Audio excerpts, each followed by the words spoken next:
কিরে তুই কাঁদছিস নাকি? তোমার কি মনে হয়? আমার তো মনে হয় তুই হাসছিস। ফাজলামো করো না তো মামা। তোমাদের জন্য শান্তিতে আমি কান্নাও করতে পারবো না। আচ্ছা আমাকে বলতো এখানে কান্নাকাটির কি আছে? আর তোমার তো কয়টা দিন, এরপরে তুই তোর পছন্দের মানুষের সাথে বিয়ে করে ছু উড়াল দিবি। হ্যাঁ, আমি তো উল্টা শুনলাম তুই নাকি দিন আগিয়ে নেওয়ার জন্য কি মন্ত্রতন্ত্র করছিস। মন্ত্রতন্ত্র পড়ে কোনো লাভ হবে না। ডাইনির অভিশাপে সব শেষ হয়ে যাবে। আরে বোকা মেয়ে আমার, এই ডাইনির জন্য মন খারাপ করে বসে থাকলে চলবে?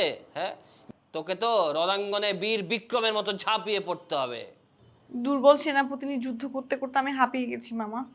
জয়ের কোনো লক্ষণই তো দেখতে পাচ্ছি না। না ভাগ্নে না, এত তাড়াতাড়ি হাল ছেড়ে দিলে চলবে না। কি করবো বলো মামা? শফিক না এখন পর্যন্ত একটা চাকরি ম্যানেজ করতে পারলো না।